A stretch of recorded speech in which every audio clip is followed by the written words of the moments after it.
Donc, bonjour et bienvenue aux événements Les Essentiels pour une GRH d'impact. Aujourd'hui, j'ai la chance de m'entretenir avec Gilles Verrier de Identité RH. Alors, bonjour Gilles, comment vas-tu de Paris? C'est la grande forme. Bonjour Vicky, bonjour à tous ceux qui visionnent cette vidéo. Je suis très heureux de ce pont créé entre le Québec et la France. Je suis convaincu que nous avons beaucoup de choses à apprendre les uns des autres. Je le vois quand mes missions m'amènent de par chez vous. Un regard décalé permet parfois d'explorer des pistes auxquelles l'entreprise n'avait pas songé. Effectivement. Puis, mais moi, ce que je remarque, par contre, Gilles, c'est que bien que nos cultures soient différentes, je pense que les défis de gestion sont à peu près les mêmes. Mais en tout cas, on pourra voir ces différents écarts-là. Donc, un énorme merci, Gilles, d'avoir accepté notre invitation. Puis, je dois dire que sans même nous connaître, tu as accepté avec enthousiasme d'intégrer le projet. Donc, on est vraiment contents, d'autant plus que les RH en 2030, évidemment, ça questionne beaucoup la communauté RH. Donc, je pense que c'est un sujet qui va être très, très, très apprécié de la part de la communauté. Et quand on va voir tout à l'heure ton expertise, ton expérience, bien, ça vient vraiment bonifier l'événement des Essentiels. Donc, on est vraiment contente que tu sois là. D'autant plus que tu es notre seul Français du coffret de l'événement. Puis, on est vraiment contente de pouvoir échanger là, avec toi durant l'événement. Donc, merci. Donc, il y a beaucoup à dire, hein, on va le voir, là, tu as un parcours bien intéressant. Je résume en quelques lignes avant qu'on tombe dans le vif du sujet. Donc, professeur associé à l'Université Paris-Dauphine et fondateur aussi de Identité RH. Tu es aussi l'auteur de 4 livres. Je vais les nommer du plus ancien au plus récent. Réinventer les RH, Stratégie et RH, Faut-il libérer l'entreprise? Et le livre qui nous intéresse le plus, qui a paru, qui a été sorti l'année dernière en juin 2020, Les RH en 2030. Ce que j'aime, c'est que autant tu as un côté scientifique et pratique, ce qui fait que ça amène toute la force, j'imagine, dans vos interventions. Donc, avant de créer ton cabinet il y a 15 ans qui se spécialise en ressources humaines, management et organisation, tu as aussi été DRH dans des grandes entreprises connues en Europe, mais connues à l'international. On parle de Philips, de Elf, Unilever, puis Decathlon. Decathlon qu'on connaît aussi maintenant au Québec parce qu'on a la chance d'avoir, je crois, 2 magasins, Québec et Montréal. C'est une entreprise aussi qui est reconnue pour ses modèles de gestion axés sur la confiance. Donc, j'imagine que ça l'a très fortement inspiré ta consultation. Donc, ton parcours, il n'y a aucun doute, là, très crédible pour nous parler de GRH aujourd'hui. Donc, juste avant qu'on aille plus loin, j'aimerais ça que tu nous dises en quelques mots, c'est quoi ton livre, Les RH en 2030? Avec plaisir. Le point de départ, c'est de constater que les entreprises sont confrontées à de multiples transformations dans leur environnement. Des transformations économiques, sociologiques, des mutations technologiques, mais aussi des transformations démographiques ou sociétales, et que du coup, les entreprises n'ont pas le choix, elles doivent s'adapter. Hmm. Or, avec le développement du travail du savoir au détriment du travail d'exécution, le facteur humain peut devenir le premier levier pour créer de la valeur dans l'entreprise. Toute la question, c'est comment s'y prendre. Et pour répondre à cette question, soit on tâtonne, on tente des choses, soit on se projette et on a une réflexion prospective. C'est ce que nous avons essayé de faire avec cet ouvrage. Alors, pas de la prospective pure qui aurait supposé d'imaginer tous les scénarios possibles, mais une prospective orientée. Quel futur avons-nous envie de construire pour l'entreprise et pour ceux qui y travaillent? Un avenir qui permettra de développer à la fois les personnes et l'entreprise. C'est à partir de là que nous avons identifié 30 pistes. Pour chacune de ces 30 pistes, nous décrivons ce que pourrait être l'entreprise en 2030 si la DRH apporte toute sa valeur. Alors, je vous Mhm. cite peut-être quelques-unes de ces pistes, pas les 30.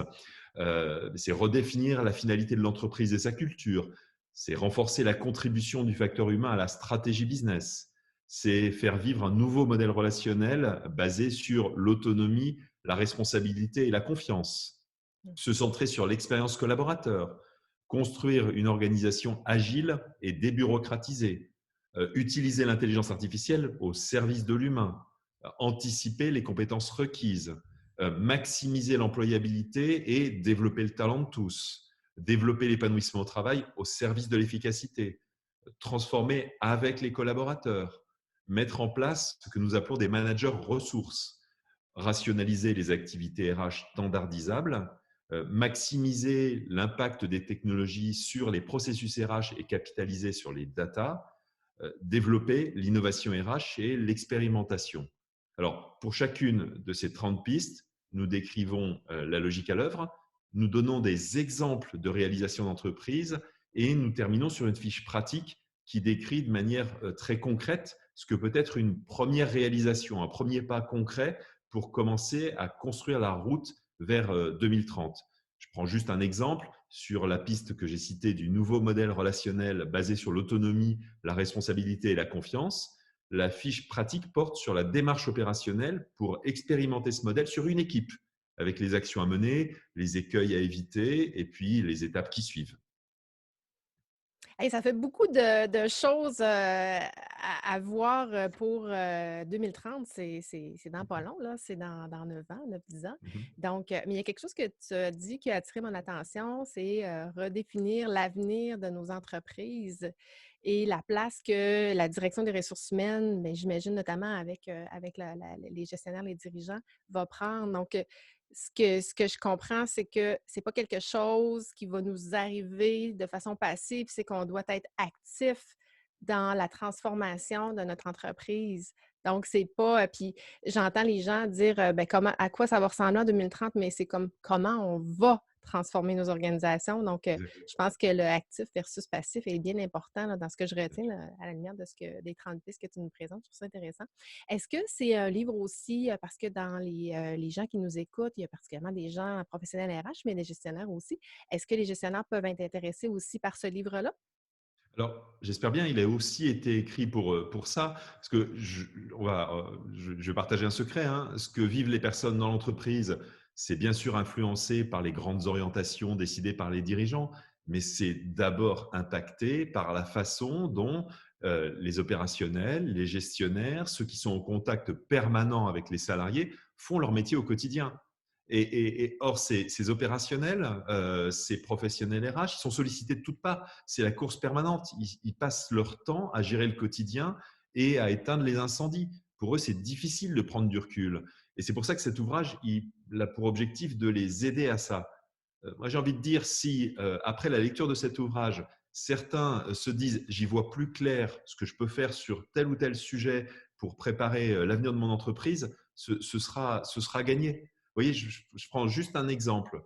Sur les compétences à développer, on peut se dire, quand on est gestionnaire, quand on est RH, qu'on se limite à identifier les actions de formation qui résultent des besoins qui émergent au fur et à mesure. Ou alors, on peut faire des choix qui prépareront aussi l'avenir en développant les compétences dont l'entreprise aura besoin à 2 ans, à 3 ans, à 5 ans, avec une approche de planification stratégique. Et c'est ces pistes-là que nous développons dans l'ouvrage, en fait. Mmh. Intéressant. Donc, on invite tout le monde, dans le fond, à lire ce livre-là. J'aimerais ça que tu nous dises, comment la mission de ton entreprise Identité RH peut aider les gens qui nous écoutent? En fait, avec Identité RH, nous intervenons dans plusieurs pays avec ce regard décalé d'un acteur qui vient d'une autre culture, hein, que j'évoquais. Alors, nous accompagnons les DRH, les dirigeants d'entreprise, sur l'ensemble des sujets que les DRH peuvent couvrir. Ça va être la définition d'une stratégie RH et de la proposition de valeur collaborateur. Ça va être la remise à plat des politiques et des processus RH. Ça va être les transformations, qu'elles soient culturelles ou organisationnelles. On va travailler sur les pratiques de management et de gestion, sur les enjeux de compétences, alors qu'il s'agisse des démarches prospectives que j'évoquais ou de moderniser les modalités d'apprentissage de ces compétences. On va être sur les questions d'engagement. On va bien sûr couvrir les enjeux de diversité, d'inclusion et de mixité, la définition par une équipe dirigeante d'un projet d'entreprise ou d'une vision, la préparation puis l'intégration des acquisitions, et puis bien sûr le développement des compétences de la fonction RH, mais aussi son organisation ou sa performance. Ce qui va faire peut-être la spécificité d'identité RH, c'est 3 points. Nous ne faisons pas des RH pour les RH, en considérant que les techniques, les outils RH sont au cœur de tout.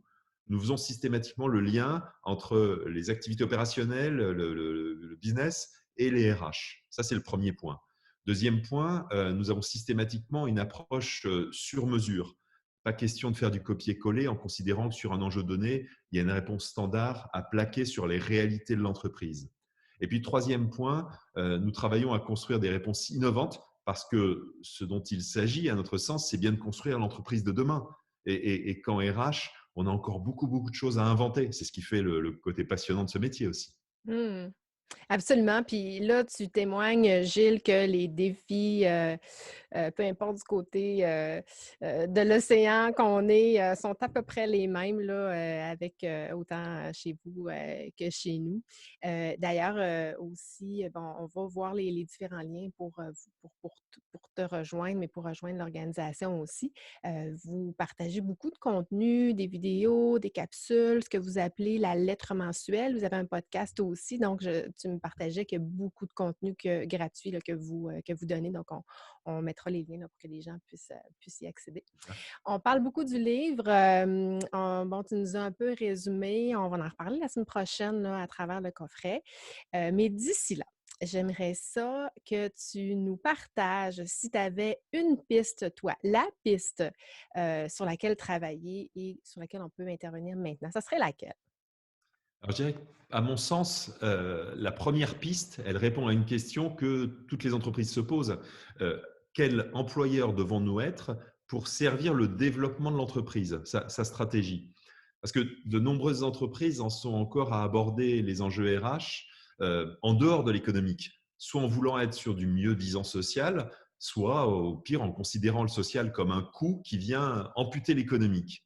Non, les RH, a fortiori avec le développement du travail du savoir, ça doit être de plus en plus le moteur de l'économique. Et ce dont il s'agit, c'est d'identifier où investir en priorité en RH pour servir la stratégie de l'entreprise avec un retour sur investissement. Et ça suppose d'analyser dans un premier temps les facteurs de différenciation d'affaires de l'entreprise sur ses marchés, son modèle d'affaires, ses priorités stratégiques de développement. Et puis, dans un second temps, d'analyser le retour sur investissement qu'apportera à ce projet stratégique la même somme investie sur chacun des axes RH.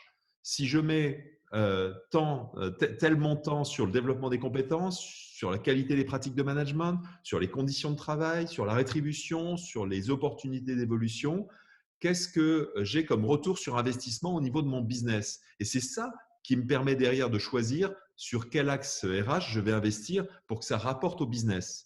Autrement dit, de définir notre identité employeur d'entreprise à partir de notre identité business, de notre identité d'affaires. Je vais prendre un exemple. Nous accompagnons en ce moment une entreprise qui s'interrogeait sur sa stratégie RH.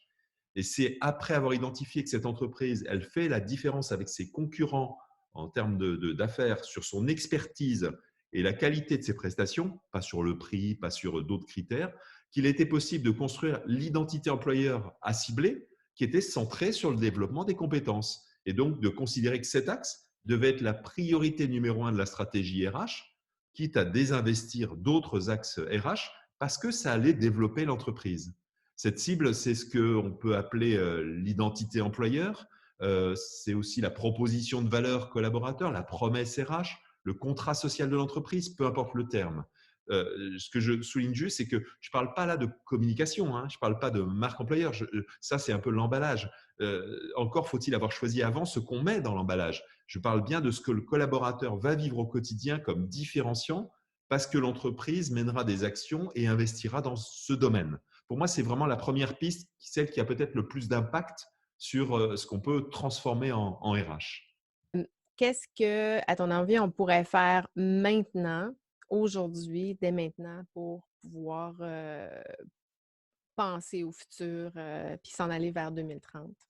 Alors, je vais répondre, mais en mettant beaucoup de choses dans la liste des choses à faire parce que, comme je l'évoquais, le livre, il contient 30 fiches pratiques. Chaque fois qu'on développe un chapitre sur un thème, derrière, ça se termine par une fiche pratique, une sur chaque thème, et chacune, c'est le premier pas possible pour aller vers 2030. Et donc, j'ai envie de dire, vous avez dans l'ouvrage le mode d'emploi qui vous permet dans chaque entreprise, si vous voulez prendre la main sur le destin des RH, d'apporter des changements concrets dans tous les domaines RH, dès demain matin. Mmh. C'est une belle finale. Dès demain matin, on a du pouvoir sur l'avenir de l'organisation. Merci beaucoup. Je l'ai dit, on va retrouver tous les liens pour te rejoindre dans le courriel qui suit, qui présente cette capsule.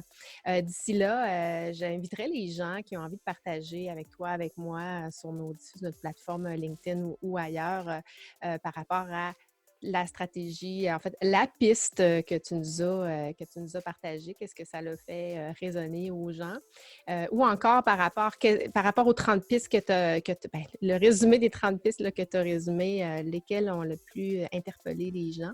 Moi, personnellement, c'est l'intelligence artificielle et le développement des compétences. Je trouve qu'il y a là de grandes opportunités pour les dirigeants, les professionnels RH de faire grandir les organisations. Puis c'est des beaux projets aussi sur lesquels on peut s'impliquer là, comme la fonction parmi nos fonctions. Donc voilà, merci beaucoup Gilles, ça a été super intéressant. Je suis certaine que les gens vont apprécier la discussion qu'on a eue ensemble. Merci infiniment, puis au plaisir de se revoir. À bientôt. Au À revoir. bientôt.